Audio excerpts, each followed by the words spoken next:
자, 이번에는 증시 셔터를 만나보도록 하죠. IBK 투자증권 박근영 부장 함께합니다. 부장님 어서 오세요. 네, 안녕하십니까. 네, 반갑습니다. 반갑습니다. 네. 아, 우리 박근영 부장님만 보고 이렇게 아바타 스포일러를 하고 싶죠. 아까도 이제 네. 방송 시작 전에 너무 얘기하고 싶었는데 제가 꾹꾹 참았습니다. 괜찮아요. 내용은 뭐 대충 알고 있는데요. 네네. 30일 날 볼 거니까. 그러니까요. 예, 그냥 저는 그 정도 공을 들인 영화면 그냥 한 25,000원 정도 주고 뭐 봐야 되지 않나? 뭐 그런 정도의 느낌? 문화. 예, 그렇죠. 대한 뭐 비용을. 그냥 뭐 다른 것도 하는데 뭐 공들인 영화 한 편 정도 25,000원 정도 주고 볼만한 정도의 가치는 있지 않나? 뭐 호불호를 떠나서 네. 예, 그렇기도 하고 뭐 그러면서 이제 새로운 기술에 대한 부분들도 한번 느껴보는 것도 진일보한 부분들이 어떻게 갈지도 한번 느껴보는 것도 괜찮은 것 같습니다. 알겠습니다. 전 주말에 봤는데 2D로도 생각보다 볼만했다. 물론 중간중간에 너무 이제 따뜻하다 보니까 잠이 좀 왔지만 볼만했다라는 거 여러분께 전달해 드립니다. 자, 오늘 시장 전반적인 동향부터 쭉 확인해 볼까요? 네, 코스피는 뭐 약보합 정도로 출발을 하긴 했습니다. 네. 외국인들은 출발 시점부터 현물 매도, 선물 매수 포지션, 기관은 현물 매수, 선물 매도 포지션이었으니까 이제 반대로 기관과 외국인이 잡고 시작을 했습니다만 금요일부터 대주주 관련 물량 출회 경계감이 계속 있었고 사실 뭐 지난주 금요일은 장이 별로 좋지 못했습니다. 지수 반등이 쉽게 나오지 않는 분위기였고 9시 30분을 지나면서 외국인들이 선물 매수 규모를 또다시 줄이면서 주가지수 선물이 장중 저점 하향 돌파를 하면서 장이 다시 빠지기 시작했습니다. 금일 미국 등 주요 증시의 휴장을 또 맞이하면서 투자자들이 대체로 이제 관망세를 좀 보인 점도 아침에 특징으로 말씀드릴 수 있을 것 같고요. 다만 외국인이 코스닥 순매수로 돌아서면서 코스피 대비 상대적으로 코스닥이 좀 더 강세를 보였던 시작이었습니다. 외국인들은 초반 매도로 출발하면서 전기전자나 화학업종 순매도를 보였고 비금속 광물이나 의약품, 전기가스 등을 매수했습니다. 기관은 대부분 업종의 매수가 우위가 되면서 코스닥에서는 IT 부품과 의료 정밀기기 수급이 양호했는데요. 오전까지 뭐 코스피 기준으로 보면 거래대금이 2조 원대로 뭐 3조가 채 안 되더라고요. 그래서 투자 심리가 뭐 굉장히 좀 약세였고 12시를 지나면서 코스피가 플러스 전환을 잠시 했습니다. 외국인 대규모 선물 순매수 전환 그리고 이제 배당을 겨냥했던 금융투자 중심의 현물 대규모 매수세 유입에 영향을 있었습니다. 국내 수급 요인도 지수에 영향을 미쳤다고 볼 수 있는데 지난주 급락 요인이었던 이제 대주주 요건 중에 금일 이제 예상됐던 가족 합산 폐지 관련된 방침 가능성이 오전에 언급되면서 뭐 발표가 오늘 오후에 나온다 뭐 이런 이야기가 계속 가정이 됐던 거죠. 그래서 일부 매수 자금도 뭐 대기하고 있던 자금이 일부 좀 사들어간 것도 좀 영향이 좀 있다 이렇게 볼 수 있습니다. 물론 이제 배당락을 넘어가야만이 본격적으로 매수가 붙을 가능성이 좀 있다라고 보고는 있지만 아무튼 선제적으로 조금은 물량이 더 튀어나올 수 있는 환경이었는데 이런 부분들이 조금 완화가 되는 규제 때문에 일정 부분 조금 먼저 좀 산 수급도 좀 있지 않나 이렇게 보였던 하루였고요. 전반적으로 봤을 때는 아시아 증시도 홍콩이나 호주가 휴장을 했고 니케이 지수나 그다음에 중국의 상해 종합 지수가 코스피 대비 사실은 상승폭이 좀 더 확대되고 있었습니다. 원달러 환율은 외국인 증시 순매도세에도 불구하고 엔화 그리고 위안화 강세 속에 1270원대 중반대로 하락을 했고요. 업종별로 보면 SD 바이오센스 급등세에 의료 정밀이 감소를 보였고 대부분 제약 바이오 쪽이 좀 나쁘지 않았습니다. 뒤이어서 포스코 케미칼 중심으로 비금속 광물도 강세를 보였고 중국 코로나 확진자 확대가 영향을 미치면서 감기약 관련주가 전반적으로 더 상승세를 보였습니다. 의약품이 강세 기록을 했겠죠. 운송 장비 경우에는 한국항공우주나 현대로템, 하나에어로스페이스 등 방산주가 강세를 보였던 반면 금융업은 또 약세를 보였습니다. 특히 시총 상위단에서 보면 KB금융이나 신한지주 등의 주요 금융지주사 주가가 약세를 보였고요. 그 외에도 종이 목재나 음식료품도 하락세를 기록했습니다. 코스닥은 외국인 기관 동반 순매수에 힘입어서 아까 말씀드렸던 것처럼 코스피 대비 상대적으로 좀 강세였는데 업종별로 보면은 반도체, 제약이 강세를 보였고 반면에 건설이나 운송 장비, 부품 등이 약세를 보였던 하루였습니다. 네. 전반적인 시장 동향 쭉 확인해 봤는데 첫 번째 업종이 XR VR 관련해서 이제 내년에 초에 열리는 CES 이야기가 좀 스물스물 나오고 있나 봐요. 네, 전반적으로 지금 CS 2023 핵심이 이제 VR, AR 뭐 이런 디바이스가 상당히 좀 주목을 끌 수밖에 없는 환경이다라고 이제 이야기를 하고 있고 메리츠 증권에서도 이제 관련된 코멘트를 냈습니다. CS 2023 같은 경우는 1월 5일에서 8일간 라스베가스에서 이제 예상이 되어 있는데요. 전반적으로 봤을 때 기술 카테고리에 메타버스 주제가 새롭게 추가된 걸로 알려져 있습니다. 그래서 메타버스 산업의 성장의 핵심이 하드웨어의 고도화가 먼저 되는 쪽으로 이제 이번에 핵심이 좀 되고 있기 때문에 이번 행사에서 아마 VR, AR 관련된 신제품에 대한 하드웨어적인 부분에 대해서 좀 더 초점이 이루어질 가능성이 높다 봅니다. 최대 관심작은 소니의 플레이스테이션 VR2라고 불리는데요. 소니는 아마 내년 2월 22일 날 공식적인 시장에 출시 가능성을 앞두고 있는데 가격은 약 $550 정도 수준으로 이야기됩니다. 뭐 싸지 않죠. CS 2023에서 PS VR2의 게임 라인업과 추가적인 소프트웨어 관련된 기능을 발표할 계획으로 나와 있고요. 샤프도 이번에 이제 고해상도 디스플레이를 구현하면서 초소형 근접 센서를 탑재한 초경량 VR 헤드셋의 프로토타입을 처음으로 공개할 것으로 보이는데 사실은 샤프 같은 경우는 메타의 최대 디스플레이 공급업체이기 때문에 향후에 직접적인 제조업체가 될 가능성은 사실 좀 낮게 시장에서 보고 있습니다. 다만 이제 CES에서 매년 새로운 VR 프로토타입이 공개되면서 기술 트렌드로 설정이 되었다는 점이 관전 포인트로 이제 샤프 쪽은 볼 수 있는데 사실은 뭐 3D TOF 그러면 타임 오브 플라이트 관련된 카메라도 선보일 예정이기 때문에 이 TOF 관련된 쪽도 포커스가 맞춰집니다. HTC 같은 경우는 퀘스트 프로에서도 사용되던 스냅드래곤 XR2 겐 1을 탑재한 새로운 혼합현실 헤드셋을 공개할 계획인데 뭐 증강현실 기능이 이제 제공되고 있고 시장에서 가장 가벼운 헤드셋이 될 가능성이 크다라고 이야기됩니다. 그 외에도 뭐 아우디까지 뛰어들었고요. 그다음에 레노버, 그다음에 하이맥스, 머크, 캐논 등의 다양한 업체들이 VR, AR 관련된 뭐 기술들을 선보일 것으로 보고 있고요. 여기에 따라서 LG 이노텍 같은 경우는 3D TOF 관련된 기술이라든지 카메라 모듈, 그리고 나무가는 똑같이 3D TOF, 그리고 뉴플렉스는 카메라 모듈용 FPCB, APS 홀딩스는 FMM 기술, 그다음에 SNU는 증착 장비, 선익 시스템이 증착 장비 등의 수혜 기대가 된다라고 이제 메리츠 증권에서 뭐 어느 정도 이제 정리를 좀 했습니다. 네. 또한 이제 PSVR2 같은 경우는 뭐 가장 가격이 낮기 때문에 디바이스의 대중화를 좀 이끌 걸로 보고 있는 것 같고 애플의 리얼리티 1 같은 경우는 가격이 굉장히 비싸다고 해서 내년에 바라보는 물량 자체는 굉장히 적습니다. 그리고 23년 하반기에 이제 출시될 것으로 좀 늦어진다 보고 있는데 좀 전문가 중심의 전문가용 그러니까 우리가 이제 일반적인 그 용도의 XR 기기는 좀 아닌 것 같고요. 내년에는 전문가용으로 일부 물량이 조금 적게 나올 것으로 봅니다. 다만 이제 VR, XR 관련된 시장 전망에 대해서 이제 메리츠 증권에서 추정치를 표로 좀 도식화했는데 가져와 봤습니다. 2021년, 22년까지 이제 성장하는 그림이 조금 밋밋하게 가고 있는 반면 23년도부터 약간 하드웨어적인 부분에 대해서 조금 급하게 올라가는 모습을 좀 전망을 했고요. 여기에 따라서 이제 하드웨어가 올해 같은 경우는 이 기기들이 한 1,100만 대 정도 팔렸으니까 아마 폴더블 폰 글로벌 팔린 물량 정도만큼 팔렸기 때문에 사실은 아주 적은 물량은 아닙니다. 그래서 여기에 대한 하드웨어적인 부분들이 가격적인 부분과 조금 뭐 별개로 생각할 수도 있겠지만 아무튼 좀 팔리기 시작한다고 볼 수 있겠고요.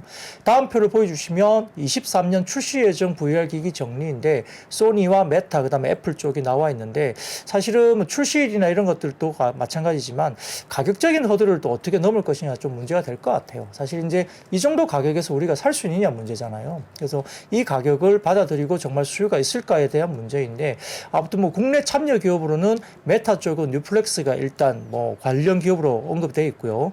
애플 같은 경우는 LG 이노텍이 이제 관련된 쪽으로 정리가 좀 된 표니까 참고를 해보시면 될 것 같습니다. 네.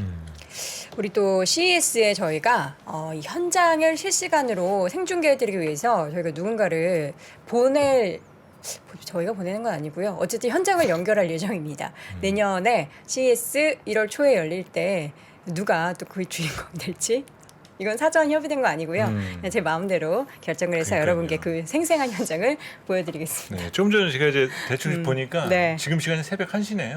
안 되겠네요. 안 되겠네요. 같은 방 쓰시는 분하고 이제 합의를 좀 봐야 돼요. 새벽 1시구나. 네네. 아이씨, 뭐 또 불안하겠네요. 필요하다라면은 또 뭐 네. 아유. 아니면 낮에 사전 인터뷰를 통해서 녹화하는 화면이라도 아 그렇죠. 예. 저도 이제 가서 열심히 이제 공부를 해야 네, 되는 우리 입장이다 센터장님 보니까. 가시게 돼가지고 제가 또 네. 이제 방금 요청을 드렸거든요. 특파원 해달라고. 근데 새벽 1시라고. 네, 제가 죄송합니다. VR 거 한번 써보고 네, 한번 네, 실질적으로 말씀드리겠습니다. 예, 가장 먼저 또 경험하시고 돌아오셔서 또 알려주셔도 아유, 되니까요. 물론이죠. 네. 예, 화상 연결인가요? 그렇게 하고 싶은데 새벽 1시라고 하니까 또 갑자기 VR 기기 한번 쓰시고 화상 연결하면 좀 네. 되게 재밌을 것 같긴 합니다. 또 네. 새벽 1시. 같이. 네, 새벽 1시라서 저희가 또 야간 근무 수당까지 제공하면서 그렇게 하는 거는 아유, 좀 그래서 물론입니다. 한번 고민을 해보도록 네, 하겠습니다. 물론입니다. 자, 카메라 모듈 이야기를 또 이어서 쭉 해볼 텐데 지금 네. 보니까 이번에 뭐 LG에너텍이 엄청 돈 많이 투자하더라고요. 네, 뭐 사실 광학솔루션 카메라 모듈 부분에 1조 6,563억 규모의 신규 시설 투자 발표를 했으니까 큰 금액입니다. 사실 카메라 모듈 캐펙스 관련된 LG에너텍의 투자는 2017년에서 18년 사이에 확대가 된 이후에 19년도에 약간 위축이 됐고요. 20년도 이후에 지속적으로 확대 중에 있는데 사실 LG에너텍의 캐펙스 투자 금액이 애플의 카메라 모듈 스펙 변화와 밀접하게 연동돼서 움직인다. 이렇게 짧게는 결론적으로 말씀드릴 수 있습니다. 그래서 19년도에는 트리플 카메라 도입이 됐고 2020년도에서 21년도에는 센서 쉬프트 4 모델로 이제 확대됐고 타임 오브 플라이트 도입이 확대됐습니다. 그리고 이제 2022년도에는 프로 모델의 4,800만 화소로의 스펙 업그레이드와 AF 탑재의 전면 카메라 신규 진입이 됐고 23년도 내년에는 4,800만 화소 일반 모델로의 확대와 폴리드 줌 카메라 모듈과 액추에이터 진입 그리고 전면부 SL 모듈 변화 이렇게 예상이 되는 것으로 이제 쭉 이제 정리를 할 수 있는데 이만큼 이제 LG에너텍은 상당히 애플과 밀접하게 연동돼서 이제 주가들이 실적 단위 캐펙스도 움직인다 볼 수 있습니다. 그래서 전반적인 흐름에서는 아마 내년에 캐펙스 대폭 증가가 폴리드 줌 관련된 카메라 모듈과 신규 부품인 액추에이터 외에도 기존 후면 메인 카메라의 스펙 업그레이드도 반영될 것으로 추정되면서 성장이 LG에너텍이 상당히 좀 가실 가능성이 높다고 메리츠 증권에서 오늘 정리를 했는데요. 사실 이제 폴리드 줌 같은 경우는 이제 약간 이제 잔망경 카메라라 뭐 소위 말하면 되는데 이게 애플 폰의 뒷단에 약간 갑툭튀처럼 이렇게 인덕션처럼 튀어나와 있는 거 있잖아요. 폴리드 줌이 들어가면 그게 굉장히 많이 사라집니다. 그래서 이제 그 외견적으로 보더라도 다소 조금은 업그레이드 되면서 이렇게 될 수 있는 부분인데요. 이제 전반적인 봐서는 투자 금액을 이번에 고려해 보면 올해 프로 모델에만 사용됐던 4,800만 화소에 대한 부분에 대해서 일반 모델로 확장될 가능성을 좀 높게 메리츠 증권에서 이야기를 했습니다. 그래서 이제 지금 경쟁사와의 캐펙스 금액 차이 보면은 액추에이터 부분도 고객선에서 MS가 좀 높게 좀 더 올라가는 것이 아니냐라고 추정을 하더라고요. 리포트를 보니까. 그래서 이제 가장 큰 수혜가 당연히 이제 LG에너텍이 되겠지만은 이런 부분에서 지금 액추에이터 일부 내재화에 따른 뭐 수익성 개선도 가능하다 이렇게 설명을 했고요. 다만 이제 이렇게 캐펙스 증가 사이클의 수혜를 또 누가 볼 것이냐 LG에너텍에 관련해서 그러면은 관련된 종목은 하이비전 시스템으로 메리츠 증권을 딱 꼽아서 이야기를 했습니다. 제가 표를 가져와 봤는데 보시면 광학 솔루션 그 LG에너텍의 광학 솔루션 캐펙스와 하이비전 시스템 매트릭 추이가 이렇게 회색 바로 된 것이 LG에너텍 광학 솔루션 캐펙스 관련된 흐름이고요. 하이비전 시스템의 매출액이 비슷한 흐름으로 많이 연동되어 있습니다. 그래서 올해 관련된 부분에서 이 광학 솔루션 관련된 LG에너텍의 신규 증설 관련된 이슈가 아마 하이비전 시스템의 수혜로 좀 가는 것이 아니냐 이렇게 이야기하는 것 같고요. 전체적으로 지금 하이비전 시스템은 기존과 달리 폴리드 줌 관련해서는 검사 장비에다가 일부 조립 공정 장비까지 공급을 진행하는 것으로 확인되고 있고 폴리드 줌이 내년 시작하는 단기점을 고려한다면 한 2, 3년 동안 하이비전 시스템의 매출 성장에 굉장히 긍정적인 영향을 미칠 가능성이 높다라고 이야기되는 것 같고요. 또 전면부 SL 모듈 변화에 따라서 신규 장비 공급도 하이비전 시스템이 가능성이 높다라고 메리츠 증권에서는 언급을 했습니다. 그런데 이제 관련해서 KB증권에서도 이제 이번에 LG에너텍의 투자가 차세대 신기술 그러니까 폴리드 모듈하고 폴리드 줌 액추에이터 그다음에 아까 말씀드렸던 AR 관련된 3D TOF 타임 오브 플라이트 기술과 그다음에 캠 픽셀 뭐 이런 쪽에 관련된 투자가 100%로 들어간다. 이렇게 KB증권에서 아주 구체적으로 좀 언급을 했고요. 여기에 따라서 이제 빅테크 요청에 따른 투자이기 때문에 아마 차세대 광학 신제품 공급 물량을 이미 확보한 걸로 추정이 된다니까 상당히 좀 매출에 대해서 근거가 뭐 좀 명확하다는 쪽으로 굉장히 좀 확신이 있는 어떤 그런 코멘트를 내더라고요. 근데 다음 그림을 좀 보여주시면 LG이노텍의 신제품 공급에 대한 점유율입니다. LG이노텍과 KB증권 추정치인데요. 폴리디움 모듈은 거의 100% 점유율이고요.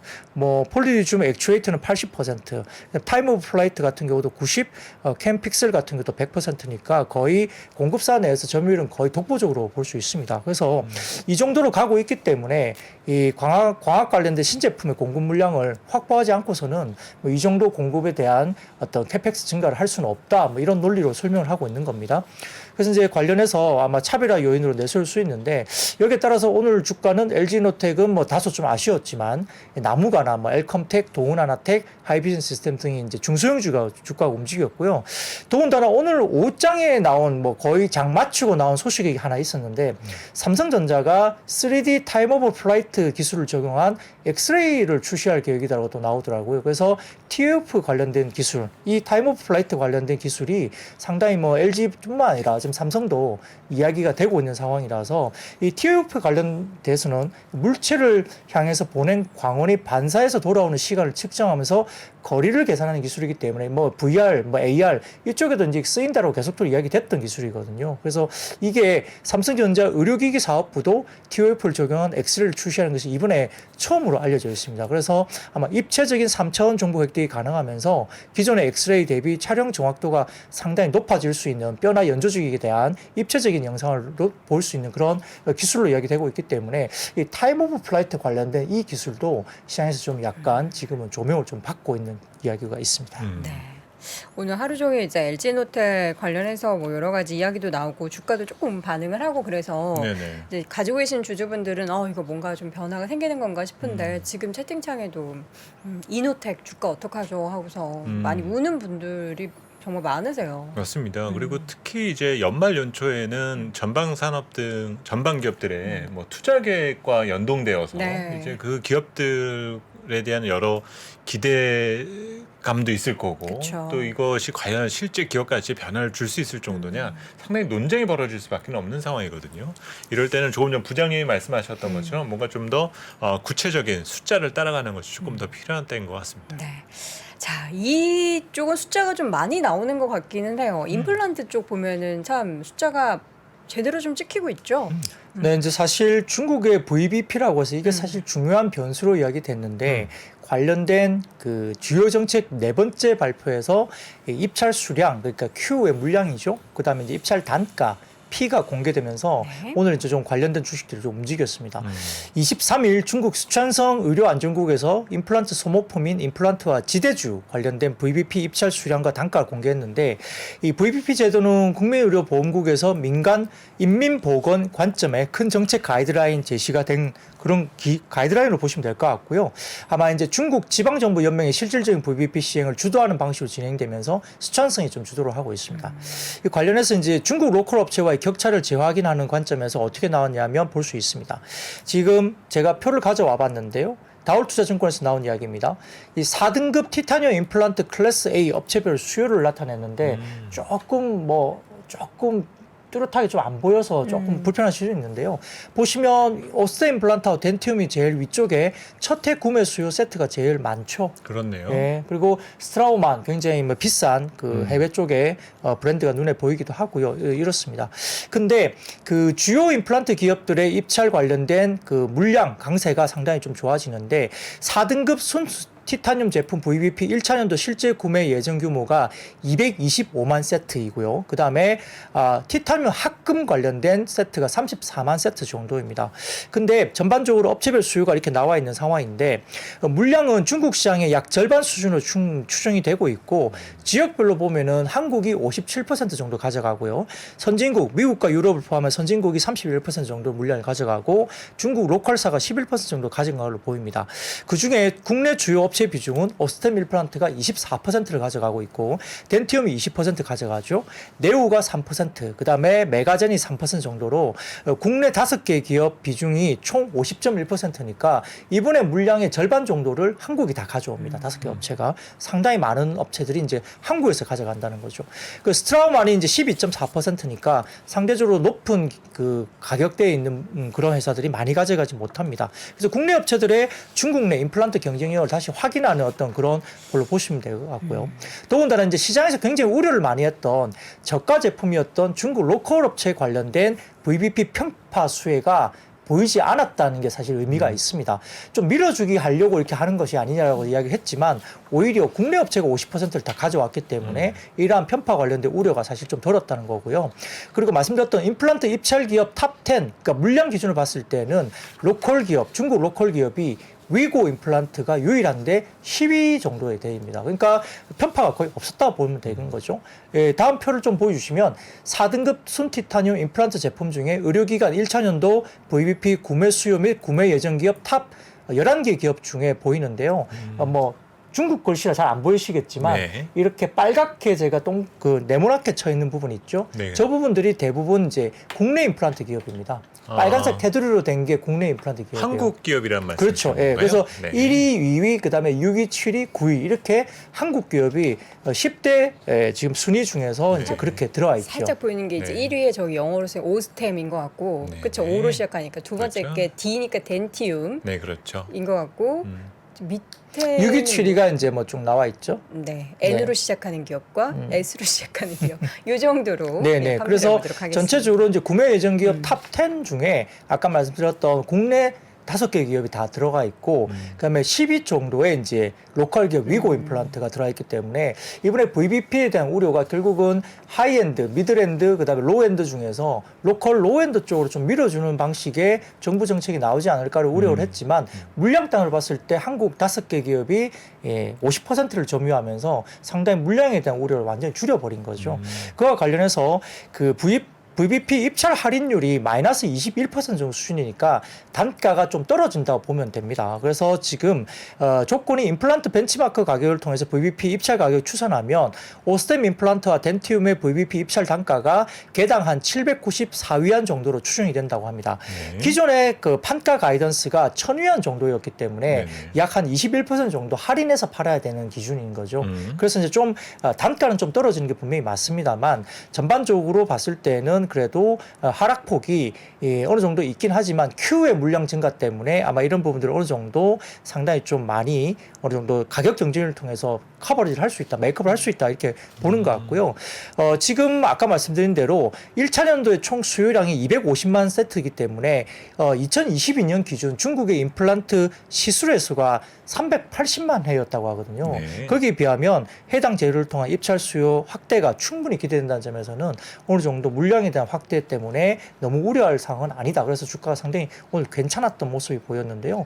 여하튼 뭐 지금 VBP 정책과 관련해서 상당히 좀 우려가 많았던 것들 중에 조금 불확실성을 좀 해소했다는 점에서 관련된 종목들의 움직임이 좀 나쁘지 않았다 볼 수 있습니다. 네. 자, 이어서는 제약주가 또다시 좀 크게 움직였죠, 오늘. 네. 언론에 따르면은 역시 이제 방역 조치 중국 쪽에서 완화가 되면서 감기약 품귀 사태가 벌어지고 있다 계속 알려지고 있고요.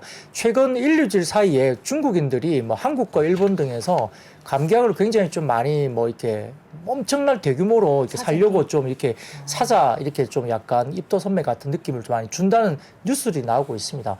또 일본 같은 경우도 대형 약국이 몰려 있는 도쿄의 다이토쿠 아메요 초코 그쪽에 면세 전용 계산대에 연일 감기약을 사려는 중국인들이 몰리고 있다고 지금 알려지고 있고 한국에서는 중국의 수입업자가 제약회사에서 도매업자에게 이렇게 가서 감기약을 입도 선매한다는 소문이 좀 약간 돈다 이런 뉴스가 좀 나오고 있는 것 같습니다. 근데 이제 동부연안 지역의 저장성 같은 경우는 신규 코로나 감염자가 100만 명을 이미 넘어선 것으로 전해지고 있고요. 지금 이제 뭐 표본 조사나 이런 부분들이 뭐 여러 가지 부분에서는 내년 1월 정도에 감염 절정기가 좀 되지 않겠느냐 계속적으로 나오고 있고 정부는 공식적인 데이터 발표를 안 할 정도로 상당히 좀 지금 데이터에 대한 의존도가 별로 이제 뭐 믿을 만한 게 별로 없죠. 그래서 감염자 수가 워낙 이제 많이 나온다 이렇게 이야기되고 있는 상황인데 통계 발표가 안 나오니까 또 불안하잖아요. 그래서 일부 이제 지금 오늘 같은 경우에 한화투자증권에서 약간 뭐라 그럴까 확실한 통계치는 아니지만 좀 추정할 수 있는 데이터를 좀 이제 제시를 했는데요.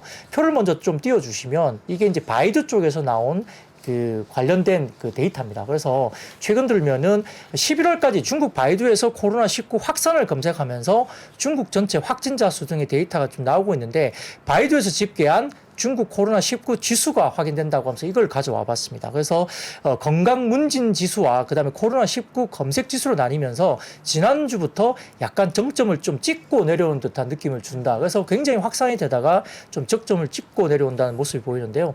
그다음 표를 보여주시면은 바이두에서 이제 그 검색하고 있는 11월 26일간에 이제 약간 그 코로나 관련된 확진 관련해서 이제 조금 지역별로 이렇게 뭐라 그럴까 색깔별로 해서 어디가 더 많이 이제 확진되고 좀 덜하냐 이걸 보여주는 표시인데요. 11월 26일 기준입니다. 근데 그 다음 표를 보여주시면 12월 20일 기준으로 보일 수 있습니다. 빨간색이 굉장히 좀 많이 보이죠. 짙은 빨간색. 빨개졌죠. 빨개졌고요.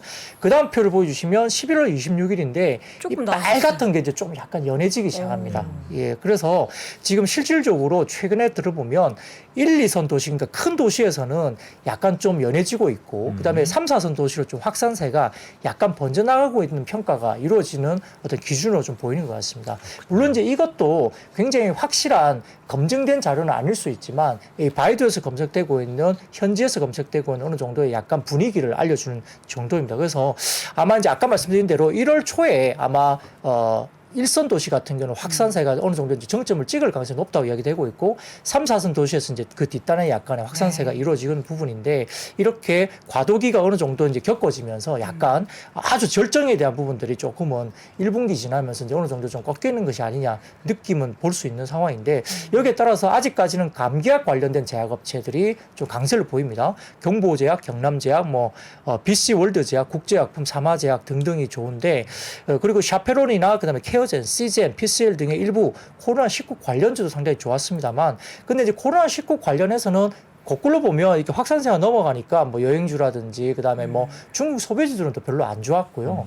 그다음에 또 이제 일부 뭐가 이제 많이 팔리네 안 팔리네 이야기가 많았던 종목들 중에서도 이렇게 수혜주로서 거론됐던 게 어떤 것은 또 많이 빠지기도 시작하고 그러니까 확산세가 정점에 이르렀다 보면은 사실은 수혜주로 거론됐다는 점은 빨리 좀 주가가 또 최근에 선제적으로 많이 올랐던 것만큼 펀더멘탈 밸류에이션 부분에서 올라온 게 아니었기 때문에 수급전 측면에서도 빠져나가는 수급도 있을 수 있다는 점도 제약사도 조금은 경계를 해야 될 이슈로 볼 수 있습니다. 네. 자, 이어서는 이제 LCC 관련주인데 지금 연말을 맞아서 그동안 못 썼던 연차를 몰아서 연말 연초 해외여행 가시는 분들이 굉장히 많은가 봐요. 맞아요. 요즘에 이제 방송국에서 이제 작가분들이 섭외를 하는데 다 전화하면 해외요 이런 전화를 많이 받으신다고. 그렇군요. 네. 그리고 뭐 최근에 보면 앞서 그 중국 리오프닝 관련돼서도 말씀해 주셨지만 아직 중국이 개방은 안 했잖아요. 완전 개방은 안 했죠. 그렇죠. 근데 이제 여행사들에서나 이제 그 어플들을 뒤져다 보면 이제 중국 호텔들이 뜨기 시작은 했어요. 아, 예약을 조금씩 이제 열어둘 차비를 하는 거군요. 그렇죠. 그래서 아직까지는 완전히 오픈이 되지는 않았지만 이제 준비가 되어가고 있다는 점에서는 확실히 어떤 해외 항공 수요가 크게 늘었다라는 것은 팩트인 것 같습니다. 얼마나 늘어났는지 궁금한데요. 부장님 얼마나 많이 늘어났다고 합니까? 네, 지금 코로나 사태로 인해서 이제 한때 월간 10만 명대까지 국제선이 이제 사용자 수가 내려갔대요. 근데 원래 얼마였는지 사실 잘 몰라요. 네, 그러면 이제 제가 표를 가져와 봤는데 한번 설명을 드리겠습니다. 네. 월간 국제선 여객이 이제 항공사들 운항 확대나 뭐 여행 수요 확대 때문에 급증하고 있는데요. 예, 국토부 항공 포털 통계에서 지난달 그러니까 11월 국제선 여객은 308만 1000명입니다. 지난해 같은 기간 대비 734% 급증했으니까 21년도는 거의 안 나갔다 보시면 되겠죠. 그렇죠. 반면 국내선 여객은 285만 3000명, 전년 동월 대비 12.9% 감소했으니까 작년에는 국내선 여객, 그러니까 뭐 제주도를 많이 갔다 볼 수 있습니다. 그래서 이제 작년 동월 대비로 제주도 가는 여객은 줄었고요. 13% 가격 줄었고 국제선 여객은 734% 늘었는데 작년에 거의 안 갔기 때문에 이렇게 많이 나옵니다. 국제선 여객이 국내선 여객보다 높게 나타난 것은 코로나19 이후로 처음입니다. 11월 달이. 특히 이제 국제선 여객은 사회적 거리두기가 전면 해제된 지난 4월 이후에 늘어난 추세가 결국 나타났는데 여기 보시면 왼쪽으로 보시면 2022년 4월 정도 즈음부터 이제 쭉 올라오기 시작합니다. 미주 지역과 유럽 지역이 올라오죠. 근데 이게 2019년 인천공항, 그러니까 코로나가 없었던 시점 대비 마이너스가 이제 줄어드는 걸 보여주는 거예요. 위쪽에 보면 0이 제일 위에 이제 줄이 쭉 가 있죠. 회색으로. 그 전 수준이라는 그렇죠. 거죠. 그게 영에 전과 도달해야지. 비슷한 수준인 거고요. 거의 100% 가까이 빠졌다가 네. 이제 2022년 한 4월 정도부터 올라오면서 이 미국 쪽은 한 마이너스 20% 정도까지 올라왔으니까 한 80% 정도 회복이 된 걸로 볼 수 있고 유럽 같은 경우는 아직도 한 60에서 50% 정도 수준까지 절반 올라와 있습니다. 수준이군요. 네, 절반 수준입니다. 근데 오른쪽으로 보시면 그 단거리 여객 수송 보입니다. 일본 빡. 네, 일본 빡 올라오죠. 네. 그 다음에 올라오는 게 동남아도 슬금슬금 올라옵니다. 네. 그죠? 그리고 이제 아무래도 중국은 동남아가 먼저 풀어줬었으니까. 그렇죠. 맞아요. 예. 동남아 먼저 풀어서 베트남이라든지 다낭 쪽은 여행이 빨리 좀 시작이 됐잖아요. 네네. 우리가 홈쇼핑을 보더라도 다낭 여행이 빨리 시작이 됐습니다. 그래서 그 추이가 벌써 느껴졌고요. 최근에 이제 일본이 많이 들어오면서 특히 이제 엔저 관련된 이슈가 있으면서 뭐 11월, 9월, 11월 이때부터 급격하게 이제 일본이 많이 늘어났죠. 그래서 일본이 이제 확 올라오기 시작했고 동남아는 이제 슬금슬금 이제 회복이 되고 있습니다. 근데 역시 이제 중국은 못 올라오고 있죠. 그래서 이런 부분이 있는데요. 지난 6월에 그 국제선 관련된 여객이 6월에 100만 명 정도 수준이었고요. 8월이 200만 명 정도 수준이었고 올해 10월에는 일본 무비자 입국 허용에 따라서 252만 2천 명까지 늘어났고 그다음에 12월에 이달에 1월부터 23일까지 국제선 여객은 289만 3천 명으로 코로나 이후에 첫 월간 여객 400만 명이 나올 것으로 올해 이제 12월에는 보입니다. 그러니까 상당히 연말 맞은 일본 쪽에 임팩트가 더 이제 깊게 나올 수 있는 상황이고요. 11월에도 뭐 해외여행권 뭐 판매가 계속적으로 급증하면서 아마 코로나19 이전인 2019년 동월과 비교해도 14% 많은 수준으로 10월에 해외 항공권 판매가 엄청나게 많이 늘었습니다. 그래서 이제 최근에 11월 기준으로 보면 인기 노선 순위가 1위가 오사카, 2위가 그렇군요. 나리타, 3위가 후쿠오카 이런 순서예요. 그러니까 일본이네요. 1, 2, 3위가 전부 다 일본입니다. 그래서 최근 들어서 이제 이런 이야기가 있는데요. 근데 그 다음 표를 보여주시면 그러면 단거리 국제선 국내 저가 항공사의 점유율 추이인데 보시면 제주항공이 독보적으로 팍 튀어오르죠. 오른쪽에 보시면 검은색으로 보이는 쪽이. 네. 그리고 두 번째는 약간 푸른색, 짙은 푸른색 보이는 게 아마 티웨이 항공 네. 쪽이죠. 그다음에 밑에 보면 진에어가 이제 회색으로 좀 보이고, 그다음에 노란색으로 보이는 쪽이 이제 뭐 에어 부산이나 에어 서울들이 올라옵니다. 그래서 대부분 다 단거리 국제선 국내 LCC 쪽에서는 점유율이 제주항공이 독보적으로 이제 높죠. 그 제주항공 같은 경우는 유상증자를 이미 끝내서 어느 정도 이제 자금도 확보를 했고요. 그리고 자본 잠식이 없었어요. 제주항공. 그래서 조금 상대적으로 편안한 LCC입니다. 투자하기에는. 그렇군요. 근데 주가가 많이 오르면 그래도 좀 부담스럽긴 합니다만 단기적으로 그렇습니다. 근데 이제 뭐 진에어는 4분기에 아마 15개 분기인가 17개 분기만 흑전이 된다고 이야기가 되니까 약간 자본 잠식 상태에서 올라온 부분이라 주가가 또 너무 많이 튀더라도 좀 부담스럽긴 합니다만 어쨌든 의미 있는 흑자 전환이 된다는 점에서는 조금 최근에 올라왔고요.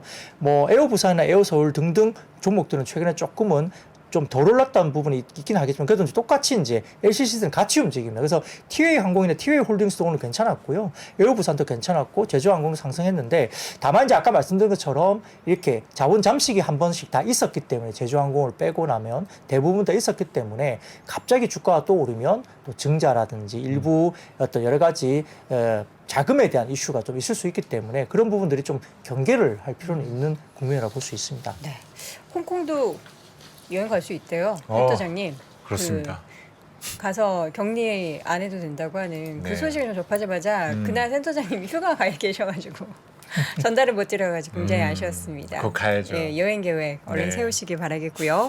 이어서는 반도체 쪽인데 요 관련해서 뭔가 세액공제 얘기가 좀 나오는데 도움이 좀 될란가요? 네, 뭐 국회에서 23일 날 개최된 본회의에서 대기업의 반도체 등 첨단 산업 투자에 대한 세액 공제 기준을 기존의 6%에서 8%로 인상하는 안에 조세 특례 제한법 개정안을 의결했습니다. 그래서 이게 K-칩스법이라 해가지고 반도체 특별법에 대해서 이야기되는데요. 근데 문제는 이게 약간 기대치 못 미친다는 겁니다. 그렇죠. 예, 사실 지금 대기업의 세액 공제 규모가 기존 6%가 여당안은 20% 공제를 이야기를 했던 것 같고요. 야당 쪽에서는 10% 공제를 이야기를 했는데 거기에도 못 미치는 거죠. 8%로 소폭 상향 조정됐고 중견기업은 8%, 중소기업은 16% 그대로 유지가 됐기 때문에 대기업 부분에 대해서만 일부 좀 좋아지는 정도. 그러다 보니까 약간 좀 기대감 때문에 아쉬운 부분이죠. 그래서 이게 사실 좋지 못한 의미로 받아들여진 것 같습니다. 그래서 일부 이제 뭐 SK 하이닉스나 삼성전자도 오늘 주가가 뭐 거의 움직이지 못하고 약간 약보합으로 끝났고, 뭐 BCNC나 마이크로 컨텍스트, EST 이런 종목들은 하락세를 보였습니다. 근데 이제 의외로 뭐 테스나, 워닝 머티리얼즈, 하나 머티리얼즈, 유니테스트, ENF 테크놀로지, 유진테크 등의 장비 소재주들은 최근에 또 주가가 꽤 많이 조정을 받았던 상태였어요. 그러다 보니까 그래도 어쨌든 그 칩스 펍이 나오면서 이 뭐 세액 공제를 주다 보니까 조금은 이런 어떤 뭐라 그럴까 캐펙스 투자에 대한 뭐 센티적으로는 좀 긍정적일 수 있다 이렇게 좀 해석을 한 것 같아요. 그래서 최근에 좀 많이 빠진 상태에서 좀 어느 정도 기술적인 어떤 반등세가 좀 소재 그리고 장비 쪽에서 좀 나왔다 이렇게 분석할 수 있습니다. 네. 지원을 해줄 거면 좀 화끈하게 해주면 좋은데 그러니까요. 저는 이런 거 가지고 이렇게 논쟁을 벌이는 거가 정말 싫거든요. 밀어주려면 팍팍 밀어줘야죠. 그렇죠. 아니면 말고. 그래서 우리 다음 세대 먹거리를 찾기 전까지 반도체가 얼마나 중요한지 안다라면은 이걸 가지고 뭐 해주고 말고 뭐 이런 것들을 서로 따질 부분은 사실은 아니거든요. 그러니까 이거를 뭐 사실 누군가의 공으로 생각하지 말고 아, 나라 그렇죠. 전체를 위하는 길이라고 생각을 맞습니다. 한다면 이런 결정을 하지 않았을 텐데. 저는 이러고 나서 나중에 생색이나 안 났으면 좋겠어요. 참 아쉽습니다. 네. 예, 반도체가 좀 살아날 수 있는 우리나라도 수출 중에서 가장 많은 비중을 차지하고 있는 반도체 쪽에 있어서 좀 좋은 소식이 들려왔으면 좋겠고요. 해운 쪽도 보니까 지금 치킨 게임 얘기가 또 나오고 있네요. 네, 뭐 사실 이제 지난주로 기억을 하는데요. 해운 같은 경우는 BDI가 좀 올라오고 있고, 네. 그다음에 중국 내에 있는 철광석 재고도 많이 줄어서 이게 철광석 재고 확충 문제라든지, 그다음에 가격이 좀 또 철광석이나 이런 것들이 올라오는 국면. 그래서 다소 조금 회복 국면이 있었기 때문에 지난주에는 해운주들이 좀 반등세를 사실 줬던 형식이었습니다. 근데 최근에 다시 이제 일부 언론에 따르면은 그 운임 하락임에도 불구하고 춘절 연휴 기간 동안 선박 운영 규모를 줄이지 않을 것으로 전망된다. 이거는 뭐냐면 선박 공급이 계속 많이 된다는 이야기예요. 그러면은 컨테이너선 수요가 감소한 와중에 공급 조절이 나서지 않으니까 결국은 이제 치킨 게임 가능성이 되면서 이와 관련해서 이제 결국은 선봉량이 초과 공급된다 이렇게 볼 수 있는 거죠. 그래서 실질적으로 보면은 내년 중국 춘절 연휴에 아시아 미주 서안 노선에 배치된 컨테이너선 선봉량이 현재 기준으로 135만 2,659 TU로 알려져 있습니다. 이는 올해 그러니까 2022년 올해 춘절 연휴인 129만 3,241 TU보다 4.6% 많은 수준. 그러니까 내년에 춘절 때가 올해 춘절 때보다 4.6% 많은 선봉량이 나간다는 거죠. 그러니까 배가 많다는 거예요. 그리고 코로나19 사태 전인 2016년부터 19년까지 춘절 선봉량 평균치인 99만 6,107 TU보다도 내년 선봉량이 35.8%나 많습니다. 그러니까 선박량이 굉장히 풍부해지면서 좀 별로 좋지 않겠죠. 아울러 이제 지금 2016년부터 19년까지 춘절 선봉량 대비 내년도 춘절 선봉량이 아시아와 미주 동안 그쪽이 이제 58.5% 그리고 아시아 북유럽 쪽이 41.4% 아시아 중동 7.7% 증가하는 것을 보이고 있기 때문에 선박용이 생각보다 굉장히 많이 초과 공급되고 있는 걸로 알려져 있죠. 이것 때문에 결국은 뭐 중국 리오프닝 때문에 기대감을 갖고 선봉량을 그대로 유지하거나 많은 공급을 한다고 볼 수는 있겠지만은 뭐 경기 침체가 또 올 수 있고 그다음에 컨테이너선 수요가 한계가 있기 때문에 적극적인 공급 조절이 사실 없으면 또다시 운임이 저가로 갈 수밖에 없다. 그래서 경쟁이 치열해지면서 운임이 저가로 경쟁하는 구간이 갈 수 있기 때문에 해운주가 또다시 조금은 안 좋은 환경으로 갈 수 있지 않을까 또 우려가 있는 거예요. 그래서 아까 말씀드렸지만 지난주에 BDI가 올라오고 철광석 재고가 줄어들면서 철광석 가격도 올라가니까 좀 좋아지는 거냐 이렇게 판단했던 시장이 다시 이렇게 춘절 시점에 이 선봉량 관련해서 운용 규모를 줄이지 않을 거다 이렇게 하다 보니까 조금 센티적으로 다시 좀 주춤한 어떤 그런 상태로 해석할 수 있습니다. 네. 부장님한테 여쭤보고 싶은 부분이 이렇게 치킨 게임이라는 용어가 이제 경기 전망이 안 좋을 때 자꾸 등장을 하잖아요. 네. 지금도 뭐 반도체도 얘기가 나왔고 해운도 얘기가 나오고 있는데 이런 얘기가 나오면은 투자자들은 이걸 기회로 인식해야 되나요? 아니면은 어떤 기회의 대상이나 조금 지켜봐야 되는 그런 경계의 신호로 우리가 받아들여야 될까요? 그 사실 치킨 게임이라고 이루어지는 분들이 우리가 뭐 반도체 쪽에서 많이 들었던 이야기인데요. 회사별로는 좀 다르게 봐야 될 것 같아요. 왜냐하면 결국은 승자 독식의 뭐 어떤 그런 논리가 갈 수밖에 없잖아요. 그래서 치킨 게임을 한다고 했을 때 다 같이 죽는 거냐 아니면 다 같이 사는 거냐 그렇지는 않을 거라는 거죠. 결국은 상위에 있는 어떤 기업들의 어떤 굉장히 뭐라 그럴까 약간 불리한 환경을 만들어서라도 상위업 기업들이 살아남고 하위 기업들을 약간 뭐랄까 도태시키는 그런 경쟁으로 가는 거지 않습니까? 그러니까 이러한 단어가 나왔을 때는 하위 업체들이 상당히 불리해지는 거죠. 왜냐하면 계속적으로 적자 구조가 더 커지면서 견딜 수 없는 부분까지 밀어붙이는 그런 쪽에 상위 기업들의 어떤 경쟁적인 어떤 그런 전략일 수 있기 때문에 뭐 결국은 조금 다 같이 어려운 국면으로 가겠지만 살아남은 상위 기업들은 나중에 과실을 크게 먹는다는 그런 개념의 어떤 전략으로 볼 수 있기 때문에 단기적으로는 좀 전부 다 같이 좋지 않은 구간은 분명히 온다. 근데 거기에서 결국 살아남는 쪽은 상위에 포진되어 있는 탑 티어들만 살아남는 그런 쪽으로 갈 수 있으니까 조금 그에 대한 고민은 좀 있어야 되는데 근데 이제 해운은 좀 어려워요. 왜냐하면 리포트를 좀 이렇게 찾아보면 해운주 관련해서는 밸류가 싸다는 논리가 되게 많아요. 그러니까 돈을 많이 벌어놨고 여태껏 굉장히 괜찮은 밸류를 갖고 있어서 밸류가 싼데 조금만 지표가 좋아지면 주가가 오른다는 논리의 리포트가 되게 많이 나오거든요. 근데 이렇게 또 해운주 관련해서 뭐 운임에 대한 경쟁이 있다 이렇게 또 나와버리면 밸류가 싸도 주가가 못 움직이는 거고 그래서 맨날 우리가 지겹게 듣는 피크아웃 이야기가 또 나오잖아요. 계속적으로. 그 좋았던 시절이 최근에 1, 2년 사이에 지나고 이제는 그 시절이 또 당분간 안 온다 이런 논리니까 밸류가 싼데도 불구하고 주가가 또 못 가는 그런 상황이니까 되게 어렵습니다. 그러니까 매매하기가 되게 어려운 어떤 섹터임에는 분명한 것 같습니다. 자, 그리고 마지막으로 여러분께 알려드릴 부분은 내일은 이제 배당 기준일입니다. 고배당주 막차. 배당주 막차는 내일이고요. 그리고 내일이 또 양도세 회피성 물량이 출하되는 마지막 날이 되겠죠. 네. 10억 이상 가지고 계신 분들 중에서 양도세 줄이고 싶으신 분들 좀 팔아야겠네요. 그런 날이 왔으면 좋겠고요. 자, 그리고 배당 락일은 28일이라는 거 다시 한번 알려드립니다. 네, 근데 한 가지 조심하셔야 될 것은 내일까지는 파시는 날이고요.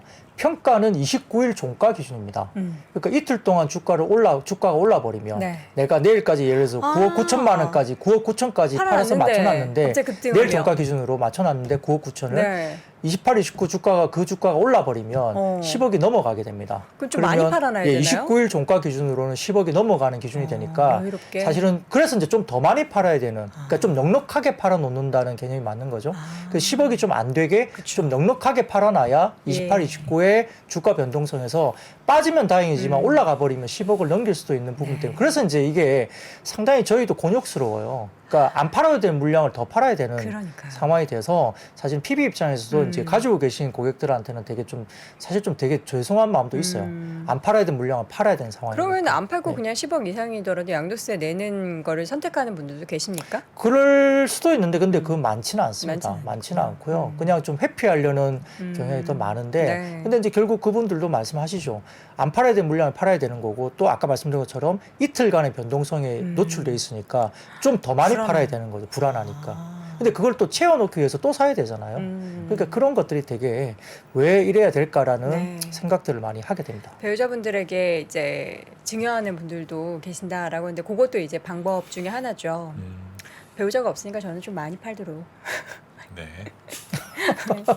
이 살살. 진심이었으면 좋겠네요. 부탁드립니다. 10억 이상 가지고 있는 대주주였으면 하는 바람, 언젠가 꿈은 이루어지길 바라면서 오늘 시황은 여기서 또 마무리하도록 하겠습니다. 오늘 증시 셔터맨 IBK 투자증권 박근영 부장 함께했습니다. 고맙습니다. 네, 들었습니다. 감사합니다.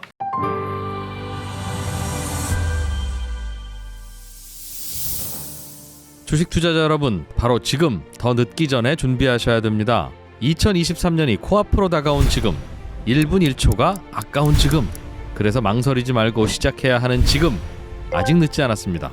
반도체, 2차 전지, 인터넷부터 자동차, 바이오까지 2022년에 놓쳤던 투자 흐름을 한 번에 따라잡고 2023년의 기회를 이번엔 절대 놓치지 마세요.